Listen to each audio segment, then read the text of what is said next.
अब वाष्पीकरण हो गया। वाष्पीकरण की हम लोगों ने चर्चा किया कि कौन कौन से कारक है उसको प्रभावित करते हैं, जैसे कि हम लोगों ने जिक्र किया जल की उपलब्धता, उसी तरह से वायु की नमी, उसी तरह से हम लोगों ने देखा तापमान। तो इन सब कारणों को हम लोगों ने बादल का आवरण इत्यादि हम लोगों ने इसका जिक्र किया। अब ये वाष्पीकृत होके जब ऊपर जाता है, तो जैसे हम लोग जानते हैं कि कल भी हम लोगों ने जिक्र किया था कि सारी जो मौसमिक गतिविधि है वो कहाँ होता है, ट्रोपोस्फीयर में होता है, क्षोभ मंडल में होता है। तो ये बादल जब ऊपर जाता है तो ऊपर जाने के बाद चूंकि जैसे जैसे हम लोग ऊपर जाते हैं क्षोभ मंडल में तो ठंडी बढ़ती जाती है, तो वो ठंड होके संघनित हो जाता है, अर्थात वो ठंडे होने के बाद संघनन की प्रक्रिया शुरू होती है। तो अगर हम इसको देखें तो इसको आप इस तरह से देख सकते हैं कि संघनन की प्रक्रिया वो प्रक्रिया है जिससे वायुमंडलीय जलवाष्प अथवा बर्फ जलवाष्प जल अथवा बर्फ के कणों में बदल जाता है। यानी जो वायुमंडलीय जलवाष्प यहां गया तो वो ऊपर जाने के बाद जल अथवा हिमकण में तब्दील हो जाता है। अगर वो ऊपर जा रहा है, टेम्परेचर 0 से ज्यादा है, यानी कि 5 डिग्री है, 4 डिग्री है, 3 डिग्री है, तो ये जलवाष्प क्या है, जल की बूंद में चेंज हो जाता है। अगर उससे ज्यादा है, -2 है, -4 है या -10 टेम्परेचर है ऊपर जाने के बाद, तो ये जलवाष्प की बूंद जो है ये आपको हिमकण में चेंज हो जाता है। तो इस प्रकार ये संघनन की प्रक्रिया होती है। यह बिल्कुल वाष्पीकरण के विपरीत है।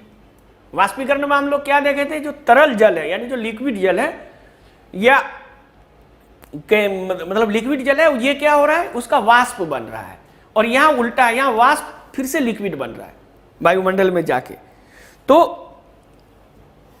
यहां आप देखें कि इसका संतृप्त पॉइंट जो होता है इसका औशांक बिंदु से नीचे आ जाता है, यानी जैसे कि हमने बताया 4 या 0 कहीं भी हो, जैसे ही औशांक बिंदु से नीचे आता है तो यह अब नमी ग्रहण नहीं कर पाता है और यह आर्द्रता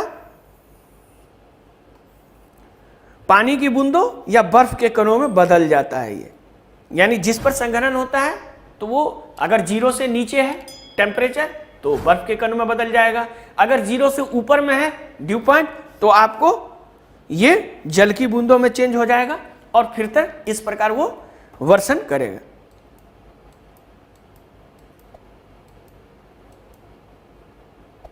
अब हम लोग देखेंगे ये संघनन जिस तरह से हमने बताया कि ऊपर जाके संघनन हो जाता है, तो इसकी प्रोसेस क्या, प्रक्रिया क्या है, संघनन की प्रक्रिया क्या है, ये होता कैसे है। तो चलिए आगे देखते हैं। तो वायु का तापमान 2 स्थितियों में होता है जो इसमें संघनन की प्रक्रिया होता है। एक जब वह स्वतंत्र रूप से बहती वायु के अधिक ठंडी वायु के संपर्क में आता है, जैसे कि हमने यहां जलवाष्प यहां हुआ, यहां गर्म एरिया था, यहां से जलवाष्प आगे बढ़ा, पवन उसको लेके दूसरे एरिया की तरफ ले गया, लेकिन वो एरिया क्या था, ये एरिया गर्म था, उसे वो एरिया ज्यादा ठंडा था। तो जैसे ही वो ठंडी वायु के संपर्क में आया तो ये जलवाष्प जल की बूंदों में परिवर्तित हो गया। दूसरी स्थिति में यह होती है कि जब ऊंचाई की ओर उठती है, जैसे ही ऊंचाई की ओर उठेगा तो इसकी तापमान जो है में व्यापक कमी आती है और जिस प्रकार फिर ये संघनन हो जाता है। अर्थात अब ये देखें कि अगर यहाँ कोई जल स्रोत है, यहाँ से वाष्पीकरण हुआ और यहाँ का टेम्परेचर सपोज करें कि 30 डिग्री टेम्परेचर है, और ये पवन ये बादल को पवन यहाँ से ले गया और इस एरिया में ले गया जहाँ ये एरिया जो है आपका, यहाँ इसका 10 डिग्री टेम्परेचर है सेल्सियस और यहाँ 30 डिग्री सेल्सियस है। तो अब यहाँ आने के बाद ये जो जलवाष्प था ये जल के कण में चेंज हो जाता है।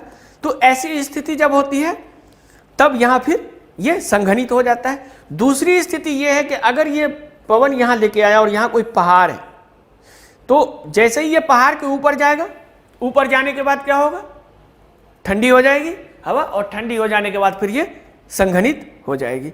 तो ये 2 स्थिति में आपका संघनन की प्रक्रिया होती है।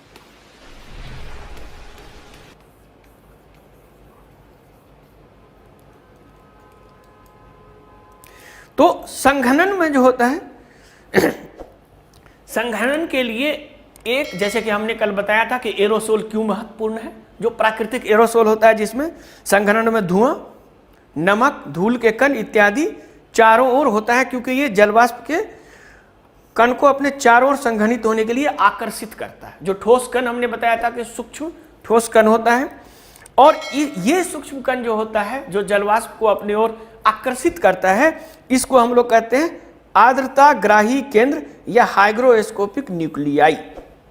इसको हम लोग कहते हैं हाइग्रोस्कोपिक न्यूक्लियाई, अर्थात आर्द्रता ग्राही केंद्र के रूप में इसको जाना जाता है, और इसी के कारण फिर वर्षा की प्रक्रिया होती है।